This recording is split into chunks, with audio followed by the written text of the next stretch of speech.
স্বাধীনতার ৫৪তম বছর পেরিয়ে ৫৫ পা দিল প্রিয় বাংলাদেশ। আজ বিজয় দিবস। এই বিজয় দিবসকে সাধারণ মানুষ কিভাবে পালন করছে সেটি শুনবো তাদের মুখ থেকে। বাঙালি হিসেবে আমি আজ গর্ববোধ করছি, কারণ বিগত বছরগুলোতে আমরা যেভাবে এই বিজয় দিবস উদযাপন করেছি, এই বছর তার থেকে একটু ব্যতিক্রম। আমরা খুব স্বতঃস্ফূর্তভাবে অংশগ্রহণ করতে পারছি। আমরা এই দিনটাকে বেশ ভালো করেই আমরা উদযাপন করছি।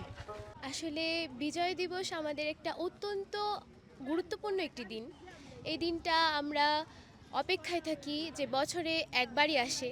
তো আমরা সবাই এই দিনটা সাংস্কৃতিক অনুষ্ঠান, তারপর আমরা কষ্ট করে এই দিনটা অর্জন করেছি। তো আমরা আজকের দিনটা আমাদের অন্যান্য বাড়ির থেকে একটু আলাদাই লাগছে, ভালো লাগছে। সবাই ঘুরতে এসেছি, এছাড়া আমাদের গান, তারপর সাংস্কৃতিক অনুষ্ঠান তো শুরু হবেই। তারপর আমরা সবাই এই দিনটার জন্য তো অপেক্ষা করি, সবাই এখানে ঘুরতে আসছি, ভালোই লাগছে। তো সব মিলিয়ে এবারেরটা অন্যরকমই লাগছে, বেশি আনন্দের। গতবার থেকে এবারও মনে হচ্ছে ভালোই হচ্ছে। তার কারণ সারাদিন প্রোগ্রাম করছি এমএন একাডেমির মাঠে, ওখানে খুব জাঁকজমক অনুষ্ঠান হয়েছে। এবার বিকালবেলায় বাচ্চা নিয়ে একটু ঘুরতে বেরোইছি, এটাও ভালো লাগছে, অনেক ভালো লাগছে। আজকে আমাদের এমএন একাডেমি স্কুলের মাঠে প্রোগ্রাম দেখতেছিলাম, তো কিছু ছাত্রছাত্রী বলতেছিল, প্রাক্তন, হয়তো তারা ইন্টারমিডিয়েট ফার্স্ট ইয়ার বা সেকেন্ড ইয়ারে পড়ে, বলতেছে আমাদের সময় তো এরকম সুন্দর প্রোগ্রাম হয় নাই। ওরা আফসোস করতেছিল। তো ওদের আফসোসের সুরটা আমার কাছে এত বেশি হয়েছে যে আসলে ওই সুযোগটা হয় না। কি একটা আফসোস যে আজকের প্রোগ্রামটা ওদের কাছে এতই ভালো লাগছে যে ওরা আফসোস করতেছে কেন হয় নাই। তো এই 17 বছরের সুযোগটা ছিল না। আমার কাছে মনে হয় আজকের প্রোগ্রামগুলো দেখে, বিশেষ করে নগরকান্দায় যে সমস্ত আয়োজন ছিল, নগরকান্দা উপজেলা প্রশাসন আয়োজিত, চোখে পড়ার মতো, সবাই উপভোগ করতেছে। আপনারা দেখতেছেন, আপনারাও জানবেন যে বিগত 16-17 বছরে এরকম পরিবেশ আসলে আমরা দেখি নাই। আজকে আমি আমার আব্বু আম্মুর সাথে এখানে ঘুরতে আসছি, আমার কাছে অনেক ভালো লাগতেছে। আবার বলো। আমি এখানে আজকে আব্বু আম্মুর সাথে ঘুরতে এসেছি, তাই আমার কাছে অনেক ভালো লাগতেছে। কি করলা আজকে? এই যে এখানে যে ঘুরলাম, দেখলাম, ওদের সাথে ছবি তুললাম।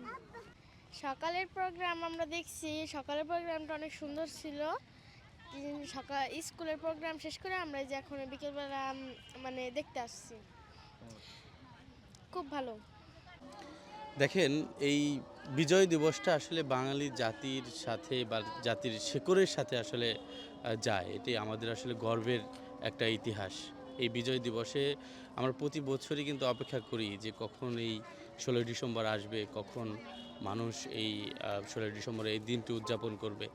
আমরা বিগত দিনেও যে বিজয় দিবসগুলো আসলে পালন করেছি, এবারও কিন্তু নানানমুখী আয়োজনের মধ্যেই এই বিজয় দিবস পালন হচ্ছে।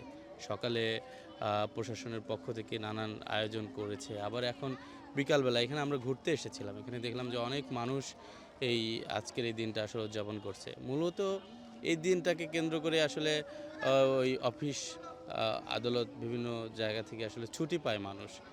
আর এই দিনটা যেহেতু একটি ঐতিহ্যবাহী বাঙালির শেকড়ের সাথে, বাংলাদেশের সাথে সম্পর্কিত, এই কারণে এই দিনটা কিন্তু এইভাবে মানুষ উদযাপন করে।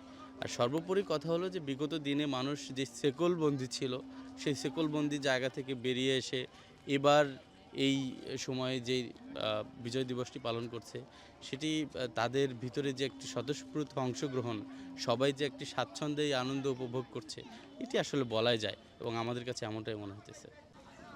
স্বাধীনতার 54 বছর পেরিয়ে 55 বছরে পা রাখলো। তো এই বিজয় দিবসে মানুষ স্বতঃস্ফূর্তভাবে উল্লাস করছে 2025 সালের বিজয় দিবস। তো আমরা বিগত দিনে দেখেছি স্বৈরাচারী ফ্যাসিবাদী সরকার আওয়ামী লীগ তারা একটি গণ্ডির ভিতরে থেকে স্বাধীনতা বিজয় দিবস উদযাপন করছে। তো আজ মনে হচ্ছে যেন সবাই মিলে, বাংলাদেশের সবাই মিলে একটি গণতান্ত্রিক দেশ, নতুন পতাকা, এই নতুন পতাকা তলে দাঁড়িয়ে তারা উন্মুক্তভাবে এই বিজয় দিবস পালন করছে এবং ছোট বড় সবার মনে আর কি আনন্দ, যেমনটি আজকে দেখা যাচ্ছে আমাদের মাঠে ঘাটে বিভিন্ন জায়গায়। আজকে বিজয় দিবসে অনেক ভালো লাগতেছে, অন্য অন্য বছরের চেয়ে এবছর অনেক ভালো লাগতেছে। বাচ্চা নিয়ে আমরা ঘুরতেছি, অনেকেই ঘুরতেছে, আমরা ঘুরতেছি, অনেক কিছু দেখলাম, মোটামুটি ভালোই লাগছে। এবারের বিজয় দিবস খুব আনন্দভাবে চলছে, আমরা ঘুরে ফিরে দেখতেছি।